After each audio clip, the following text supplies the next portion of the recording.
Welcome back to Joyfully at Home. Today we're going to be doing a super easy treat. We make them a lot here at our house, and I make them a little bit different. I tweak the standard recipe so they're nice and soft and they never get hard and crunchy. Is Rice Krispie treats. I know it's so basic, so simple, but it's a great summer treat when you really don't want to be heating up your house. They're quick, they're simple, everybody seems to love them, and the fact that they're gluten-free means everybody can enjoy them.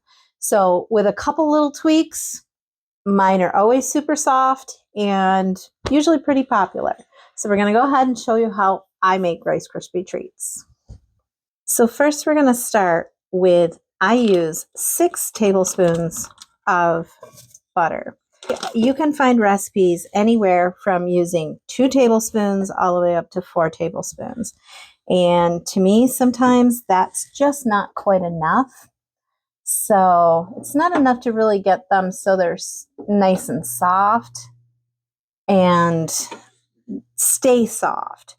You really want that soft texture where they're crispy but not hard. There's nothing worse, in my opinion, than a hard, crunchy Rice Krispie treat. You want them nice and soft and marshmallowy with that little bit of crisp from the Rice Krispies. So we're going to go ahead and start that at low heat. Get your butter started to melt. And as I say, I use 6 tablespoons rather than the general anywhere from 2. I've seen some recipes use 2, some use 4. Like I say, that little bit of extra butter will give them a little extra flavor and a little extra softness. Now, some recipes also use just your standard 10-ounce marshmallows. I actually like to use the 16-ounce, gives them a little extra stretch, a little extra marshmallow goodness in them.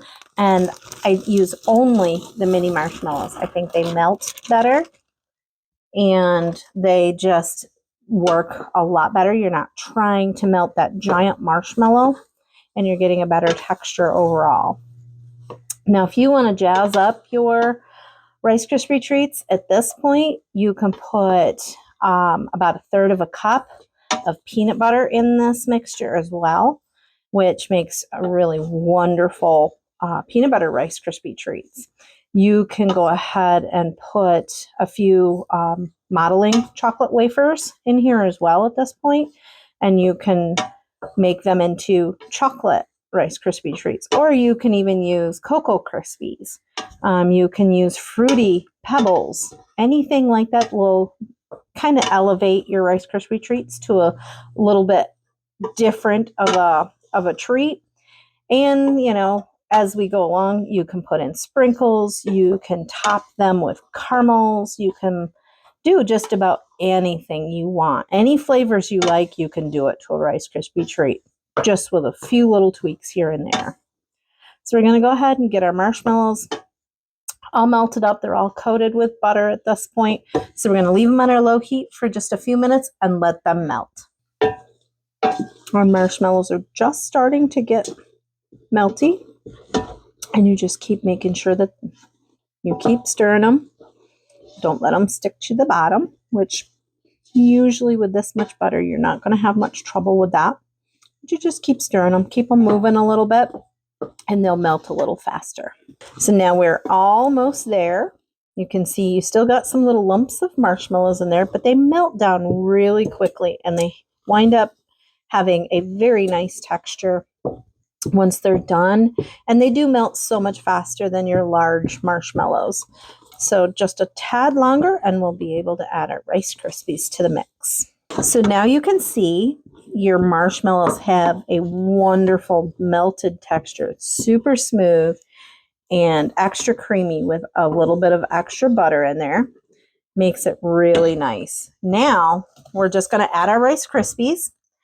And I add 9 cups of Rice Krispies to my batch. And you just stir until they're all coated. And then we're going to put them in our buttered pan. And that's another key, is to make sure that your pan that you're going to put these in is generously buttered. It gives them a little bit more flavor, and it makes sure that you're not going to get any sticking at all. So we'll get these mixed up nicely, and then we'll go ahead and get them right in our pan. So now we're ready with our Rice Krispie mixture. What I usually tend to use is a 9x13 pan. And even though we use 9 cups of Rice Krispies, this makes for a nice thick Rice Krispie treat. They won't be thin and kind of small. So we'll make sure we get all of our mixture out here, and then we'll get them pat down into our pan nice and tight. So now just literally take some butter. Generously butter your hands up nicely, and the heat of your hands also helps to pat these down. With that butter, it melts on your hands. The heat of the Rice Krispies and your hands keeps it so you can keep moving along before they start to stiffen up too much. And you get them pat down in your pan really nice and firmly.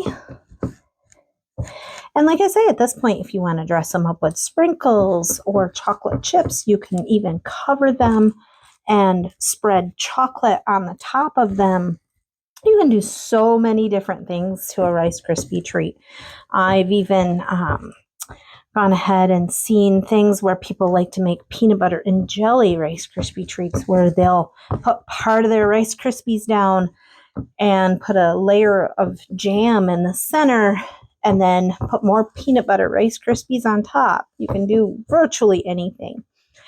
But around here, our family tends to like just the simple peanut butter ones or the plain ones. So that's the route we go most of the time. And as I say, with those few little tweaks, you're going to wind up with a nice, firm Rice Krispie treat, and yet not hard and crunchy, and they'll have that nice chewy texture. So once you get them pat down into your pan, obviously you need to now go wash your hands because you're a bit of a mess, but you let these cool, and then you cut them into your serving size pieces and just enjoy a nice, simple, easy treat for the summer when you don't feel like baking.